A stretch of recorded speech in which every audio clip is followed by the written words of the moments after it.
আমরা আগামীকাল ঐতিহাসিক সোহরাওয়ার্দী উদ্যান থেকে আমাদের পরবর্তী আলটিমেটাম ঘোষণা করব। এই নারী কমিশন বাতিল করতে হবে। তাদের প্রস্তাবনা নিয়ে কোনো আলোচনা নাই। 318 পৃষ্ঠার পূর্ণাঙ্গ প্রস্তাবনা বাংলাদেশ থেকে আবহমান কাল ধরে চলে আসা পরিবার ব্যবস্থাকে ধ্বংস করবার নীল নকশা, বাংলাদেশের সভ্য সমাজে সমকামিতাকে প্রমোট করবার ব্যবস্থা। কিসের আলোচনা? কার সঙ্গে কথা বলবো আমরা? আল্লাহর কোরআনকে যারা কটাক্ষ করে, ইসলামকে যারা অবমাননা করে, তাদের সঙ্গে কোনো কথা নাই। হেফাজতে ইসলাম বাংলাদেশ আহত আগামীকালকের সোহরাওয়ার্দী উদ্যানের ঐতিহাসিক মহাসমাবেশকে সফল করার লক্ষ্যে আয়োজিত পল্লবী থানার উদ্যোগে আজকের এই গণমিছিল পূর্ব সমাবেশে উপস্থিত সংগ্রামী সভাপতি, উপস্থিত কেন্দ্রীয় ও স্থানীয় নেতৃবৃন্দ, সংগ্রামী তৌহিদি জনতা, হেফাজতে ইসলাম বাংলাদেশ আজকে জাতির ঈমান, আকীদা এবং দেশ ও জাতির স্বাধীনতা রক্ষার জন্য মাঠে অবতীর্ণ হতে বাধ্য হয়েছে। আমরা অত্যন্ত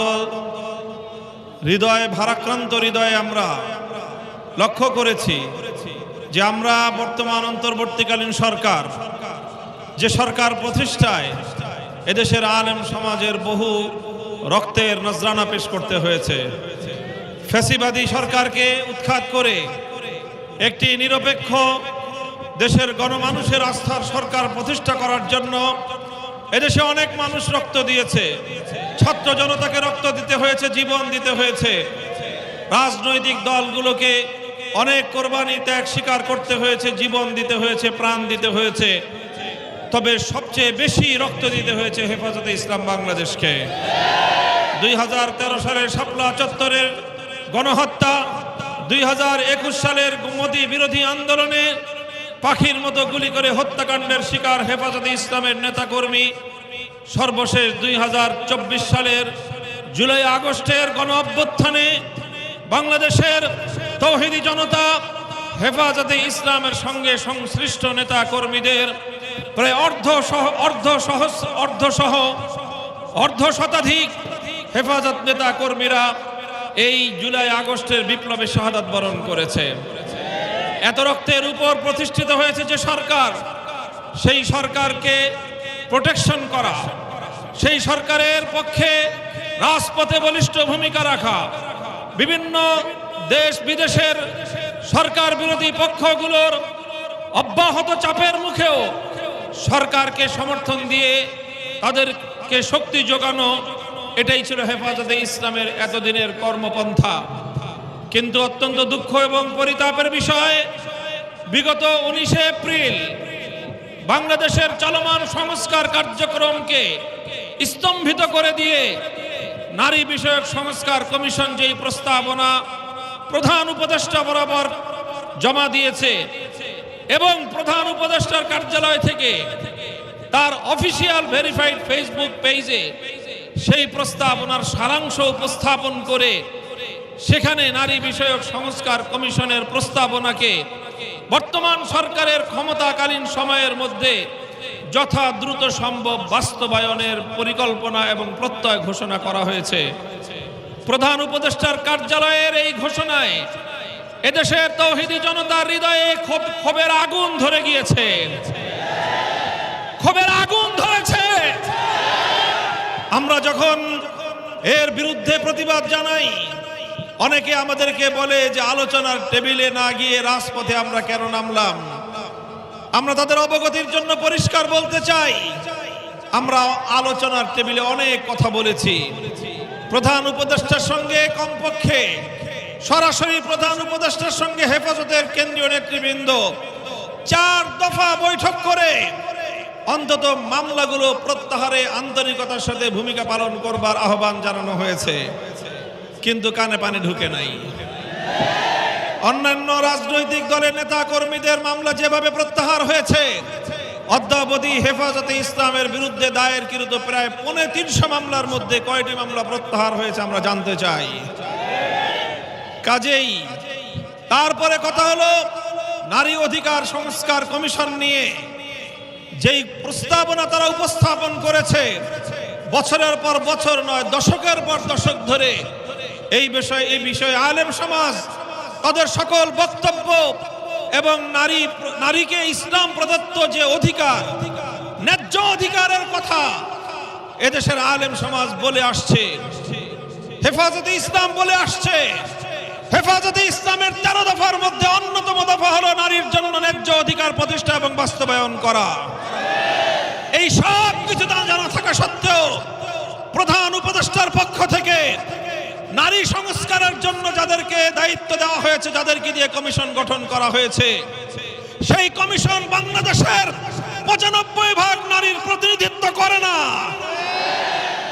কয়েকজন এনজিও কর্মী এবং পশ্চিমা সেই ইহুদি খ্রিস্টানদের নগ্ন পশ্চিমা সভ্যতার প্রতিনিধিত্বকারী বাংলাদেশের মতো একটি সভ্য সমাজে পশ্চিমা বেহায়া কালচারের যারা প্রমোটকারী, তাদেরকে দিয়ে নারী বিষয়ক সংস্কার কমিশন গঠন করে এদেশের 90% নারীদের অধিকার হরণ করা হয়েছে।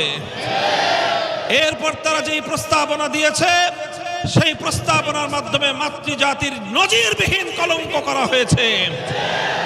নারীদেরকে বেশ্যাবৃত্তির দিকে উদ্বুদ্ধ করার জন্য এখানে সুপারিশ করা হয়েছে।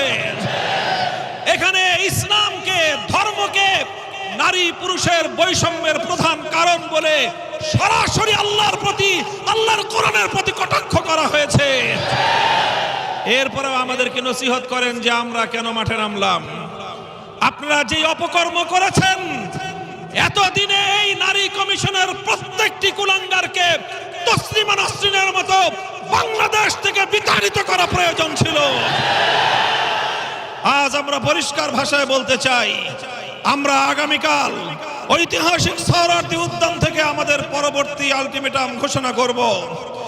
এই নারী কমিশন বাতিল করতে হবে। তাদের প্রস্তাবনা নিয়ে কোনো আলোচনা নাই। 318 পৃষ্ঠার পূর্ণাঙ্গ প্রস্তাবনা বাংলাদেশ থেকে আবহমান কাল ধরে চলে আসা পরিবার ব্যবস্থাকে ধ্বংস করবার নীল নকশা। বাংলাদেশের সভ্য সমাজে সমকামিতাকে প্রমোট করবার ব্যবস্থা। কিসের আলোচনা? কার সঙ্গে কথা বলবো আমরা? আল্লাহর কোরআনকে যারা কটাক্ষ করে, ইসলামকে যারা অবমাননা করে, তাদের সঙ্গে কোনো কথা নাই। প্রধান উপদেষ্টাকে আমরা বলতে চাই, প্রধান উপদেষ্টা বরাবর আমাদের দ্ব্যর্থহীন ঘোষণা হলো, আমরা এখনো পর্যন্ত আপনার প্রতি আস্থা এবং শ্রদ্ধা রেখে চলছি। আপনি মনে রাখবেন না, আপনার প্রতি আমাদের এই ম্যান্ডেট শর্তহীন নয়। আপনার প্রতি আমাদের এই ম্যান্ডেট শর্তহীন ম্যান্ডেট নয়। আপনি এদেশের মানুষের ধর্মীয় অনুভূতির প্রতি সম্মান রাখবেন। আপনি ইসলামকে অবমাননা করবেন না। দেশের স্বাধীনতার বিপক্ষে আপনি কোনো কার্যক্রম পরিচালনা করবেন না। এই শর্তেই আমরা আপনাকে সমর্থন জানিয়েছি। বিগত ফ্যাসিবাদী আওয়ামী সরকার, ভারতের কুখ্যাত দালাল লেডি ফেরাউন শেখ হাসিনার আমলেও আল্লাহর কোরআনকে এমন সরাসরি কটাক্ষ করার দুঃসাহস কেউ দেখায় নাই। তৌহিদি জনতার রক্তের উপর বসে আপনারা আজ সেই কোরআনকে কটাক্ষ করলেন। এ পর্যন্ত বাংলাদেশে পরিস্থিতি যতটা শান্ত আছে, এজন্য আপনাদের কৃতজ্ঞতা যাপন করা উচিত। আগামীকালকের পর যদি এই কমিশন বাতিল না করা হয়, এই কমিশন বাতিল না করা হয়, পরবর্তী পদক্ষেপ শুধু কমিশনের বিরুদ্ধে নয়, এই কমিশন নিয়োগ যারা দিয়েছে তাদেরকে উৎখাত করার জন্য যা করতে হবে।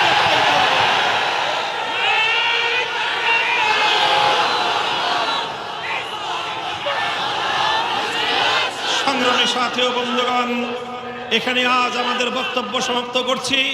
ইনশাআল্লাহ আগামীকাল সকাল 9টার আগেই আপনারা বৃহত্তর এই অঞ্চল থেকে তৌহিদি জনতাকে সঙ্গে নিয়ে প্রতিটি মসজিদ, পাড়া, মহল্লা থেকে যারা দেশ এবং ইসলামকে ভালোবাসেন, স্বদেশের মাটিতে, মাতৃভূমিতে যারা ঈমান নিয়ে, পরিবার নিয়ে বসবাস করতে চান, নিজ নিজ স্বার্থে হেফাজতে ইসলামের এই মহাসমাবেশে জিকিরের সাথে সদল বলে আপনারা যোগদান করবেন ইনশাআল্লাহ।